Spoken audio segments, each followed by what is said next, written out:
सिर में 15 फ्रैक्चर, दिल फट चुका था, लीवर 4 टुकड़ों में बंट चुका था। इसके अलावा गर्दन टूट चुकी थी।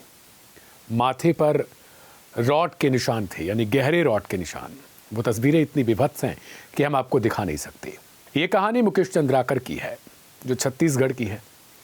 आखिर ये कैसे पूरी घटना घटी थी और उस दिन मुकेश के साथ क्या क्या हुआ था, आखिर किस तरीके से उनको उस लोकेशन पर बुलाया गया था, ये सब कुछ जानेंगे आज की क्राइम कथा में।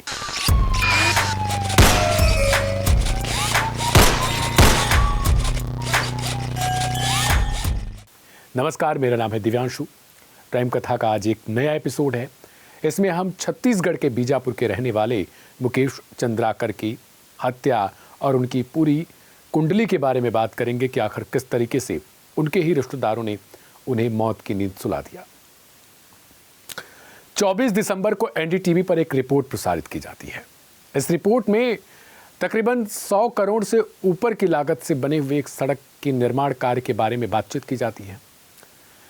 निर्माण कार्य में यह बताया जाता है कि किस तरीके से घटिया क्वालिटी की चीज़ों को उसमें लगाया गया है।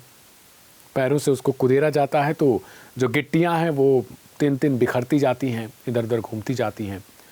यानी ये जो टैक्स के पैसे हैं, जिस तरीके से आप सभी से वसूले जाते हैं, उन सब की वो पैसे किस तरीके से इन ठेकेदारों तक पहुंचते हैं और ये उसको गोलमोल करके अपनी तरीके से उन पैसों में से अधिकतम पैसे बचाने की कोशिश करते हैं और फिर वापस से इस तरीके की घटिया सड़कें हमें मिलती हैं, जिन पर प्रायः एक्सीडेंट होते हैं।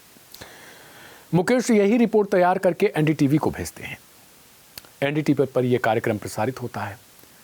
उसी दिन पीडब्ल्यूडी विभाग के जो मंत्री हैं, जो छत्तीसगढ़ सरकार में मंत्री हैं, वो जांच के आदेश दे देते हैं। इसके बाद जांच बैठ जाती है।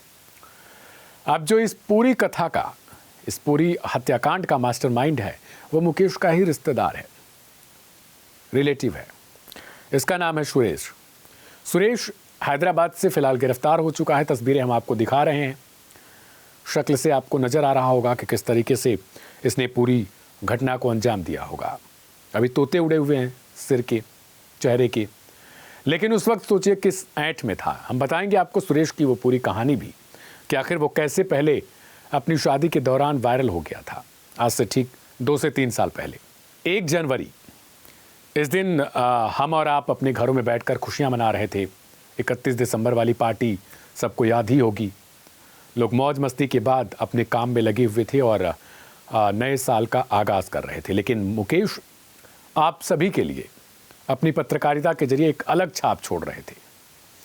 जहां आज के समय में पत्रकारों का जो उनकी क्वालिटी है, जो उनके स्तर हैं, जो उनकी खबरें हैं, उसको लेकर सवाल खड़े होते हैं, वही एक मुकेश भी थे।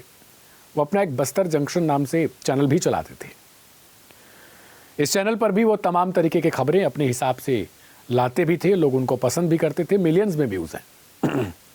लेकिन स्वतंत्र पत्रकारिता के नाम पर वो ऐसे चैनलों के साथ भी जुड़े थे। इसी में से एक एनडीटीवी भी था।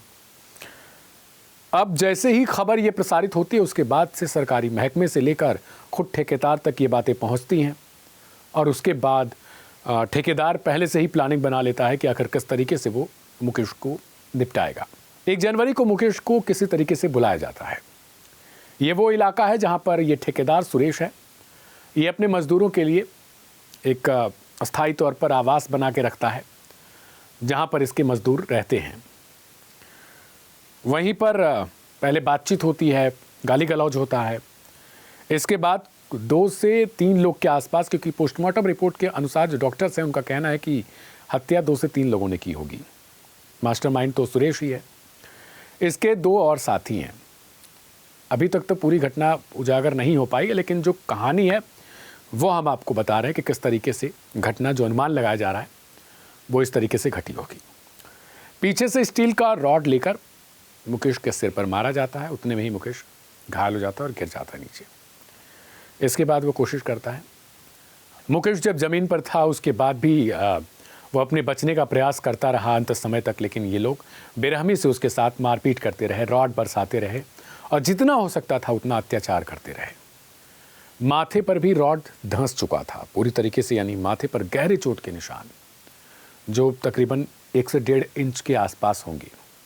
इसके अलावा लीवर 4 टुकड़ों में बढ़ चुका है, दिल है वो फट चुका है, यानी इतनी बेरहमी से मारा था। आँख सूज गए, चेहरा सूज गया। इसके अलावा पूरा शरीर जो है वो फ्रैक्चर हो गया था। सिर पे कम से कम 15 से 16 चोट के निशान थे। यानी जो टांगे हैं, जो कोहनियाँ हैं, हाथ हैं, वो सब कुछ टूट चुका था। इसके बाद अब इन लोगों को ये लगता है कि आखिर अब क्या किया जाए, कैसे इसको निपटाया जाए, क्योंकि अब तो हत्या हो चुकी है। अगर किसी को पता चला तो फिर ये कहानी बड़ी तेज़ी के साथ वायरल हो जाएगी। ये लोग अपनी पूरी कोशिश करते हैं और सेप्टिक टैंक रहता है जो मज़दूरों के लिए बनाया गया एक आवास है, वहाँ पर एक सेप्टिक टैंक है। उसी में ये सेप्टिक टैंक को उखाड़ते हैं, उसमें मुकेश को ठिकाने लगाते हैं और ऊपर से चुनवा दिया जाता है उसको। लेकिन कहते हैं अगर आप गलत काम करते हैं तो कभी न कभी आपका फंसना लाजमी है। गलत कार्य करके आप कितना भी छुपाने की कोशिश करेंगे वो आपके साथ सच्चाई खोलेगी। अब ये जो लोकेशन थी, अच्छा भला ये हुआ कि मुकेश का जो फ़ोन का लोकेशन था वो ऑन था। मुकेश के भाई भी एक पत्रकार हैं। उन्होंने पहले ये सोचा कि आज 1 जनवरी हो सकता है कहीं मिलने गया होगा, कोई नई रिपोर्ट तैयार करने गया होगा, लेकिन जब वो नहीं लौटा मुकेश तो उन्हें चिंता होने लगी। फिर वो लैपटॉप उठाते हैं और मुकेश की आखिरी लोकेशन को ट्रेस करने की कोशिश करते हैं। तो पता चलता है कि ये ठीक वही इलाका है जहाँ पर वो सेप्टिक टैंक है, यानी सुरेश का इलाका। अब वहीं पर ये पहुँचते हैं, लेकिन उससे पहले इन्होंने एक FIR दर्ज करवाई और उसमें बताया कि मेरे भाई के साथ कोई भी अनहोनी हो सकती है, क्योंकि सुरेश बहुत ज़्यादा मेरे भाई से चिढ़ता था और कुछ दिन पहले ही मुकेश ने एक रिपोर्ट दिखाई थी जिसका ठेकेदार सुरेश ही था। पुलिस वहाँ पर पहुँचती है, इसके बाद छानबीन होती है, फिर कड़ाई से पूछताछ होती है। तो उसके बाद शक गहराता है क्योंकि सेप्टिक टैंक अभी नया चुना गया था, यानी उस पर सीमेंट और उसके जो निशान हैं वो इस तरीके से थे कि शक हो जाए पुलिस को। 3 जनवरी का दिन था। उसके बाद पुलिस वहाँ पर सेप्टिक टैंक को उखड़वाया जाता है। उसमें तस्वीरें आप देख रहे होंगे कि किस तरीके से उसे खाली करवाया जाता है। फिर वापस उसमें दिखाई देता है कि शव है मुकेश का। बाहर निकाला जाता है। उस वक्त इतनी विभत्स अवस्था में शव था कि खुद पुलिस वालों के होश उड़ गए। इसके बाद पोस्टमार्टम के लिए जो है शव को भेजा जाता है। तब धीरे धीरे कहानी खुलती है कि सुरेश जो है वो कोई आम इंसान नहीं है, वो ठेकेदार। आमतौर पर ठेकेदार तो है, लेकिन ठेकेदार से भी ऊंचा कद रखता है, क्योंकि कई ऐसी पार्टियां हैं, न सिर्फ कांग्रेस बीजेपी बल्कि ढेर सारी क्षेत्रीय पार्टियों के साथ भी उसका दबदबा था। हालांकि वो कांग्रेस के साथ जुड़ा हुआ है। कांग्रेस बीजेपी एक दूसरे पर आरोप लगा रही है, वो पॉलिटिकल मामला है, लेकिन कहीं ना कहीं उसे संरक्षण तो मिला था, किसी की भी पार्टी हो।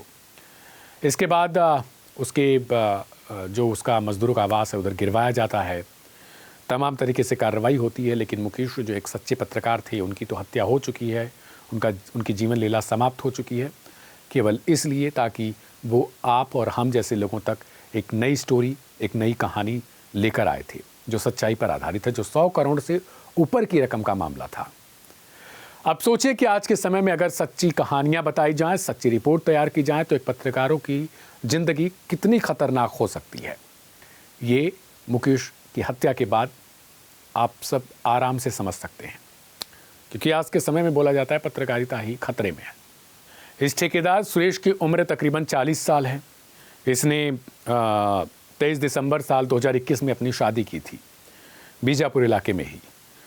और यहाँ पर आबादी जो है वो इतनी मतलब विकसित एरिया नहीं है, लेकिन उस एरिया में इसने अपनी पत्नी को लाने के लिए हेलीकॉप्टर मंगवाया था। हेलीकॉप्टर से अपनी पत्नी को लेने गया था। इसके बाद रूसी डांसर्स बुलवाए थे इसने अपनी शादी समारोह के दौरान, यानी पार्टी के दिन। इसके अलावा इसके इतने बड़े चर्चे हैं कि इसके आगे बड़े बड़े नेता अपना सिर झुकाते हैं। अब इस मामले को आप ऐसे ही समझ सकते हैं, जो 100 करोड़ से ऊपर यानी तकरीबन 120 करोड़ के आसपास की ठेकेदारी का ये जो रकम थी सड़क निर्माण कार्य की, उस तरीके की ठेकेदारी ये करता था। तो यानी करोड़ों में खेलने वाला है। बड़े बड़े अधिकारी भी इसके सामने झुकते रहे होंगे, नहीं झुके होंगे तो झुका लिया होगा इसने पैसे के दम पर। ये सारी चीज़ें ये करता रहता है। और आम तौर पर हम देखते हैं कि जो पैसे वाले लोग हैं, यानी जो ठेकेदार के तौर पर हैं, उनमें से बहुत जगहों पर ऐसे केसेस आते हैं कि अगर किसी ने सच बताने की कोशिश की तो फिर उनके साथ ऐसा ही हश होता रहा होगा। हुआ होगा, क्योंकि ऐसा पहली बार तो नहीं हुआ होगा जब सुरेश ने इस तरीके के कार्य को अंजाम दिया होगा। कभी भी, यानी पिछले भी अगर कुछ सालों की बात करें तो ज़रूर उसने ऐसे कुछ न कुछ कांड तो किए होंगे जिससे वो इस मामले को भी दबाने की कोशिश में लगा होगा। अब इसकी गिरफ्तारी तो हो चुकी है। सवाल ये है कि आने वाले समय में ये क्या खुलासा करेगा, क्या बताएगा। मुकेश के बारे में बात करें तो मुकेश एक साधारण परिवार से आने वाले व्यक्ति, जो माओवादियों तक में मतलब अपनी इस तरीके से पहचान बनाकर रखते थे कि अगर कभी पुलिसकर्मियों का भी अपहरण माओवादी कर लेते थे तो ये छुड़ाने के लिए पहुंच जाते थे अपने साथियों के साथ। अगर ग्रामीणों के भी अपहरण हो जाता था, उनका भी अपहरण होता था, तो ये अपने साथियों के साथ जाते थे, बातचीत करके उन्हें छुड़ाकर वापस लाते थे। इस तरीके का काम ये करते थे, जिनकी बहुत सराहना की जाए तब भी कम होगी। और फिलहाल उनके लिए लोग न्याय मांग रहे हैं, क्योंकि जिस तरीके से उनकी हत्या की गई वो अपने आप में अत्यंत निंदनीय और दयनीय भी है कि मुकेश जैसे लोग अगर सच दिखाने का प्रयास करेंगे तो क्या शासन प्रशासन उन्हें इतनी सिक्योरिटी नहीं प्रोवाइड करा पाएगा। इस सवाल के साथ आज की क्राइम कथा में हम विदा लेंगे, लेकिन मुकेश के लिए आप क्या सोचते हैं, और अगर आपको मुकेश की कहानी अच्छी लगी या फिर इस कहानी से अगर आपने कुछ सीखा, कुछ आपकी राय है, व्यक्तिगत राय है, उसे कमेंट बॉक्स में अपने नाम के साथ लिखिएगा। और हाँ, क्राइम कथा के आज इस एपिसोड को जरूर शेयर करिएगा ताकि मुकेश को न्याय मिल सके। मेरा नाम है दिव्यांशु। आज लेते हैं विदा। नमस्कार।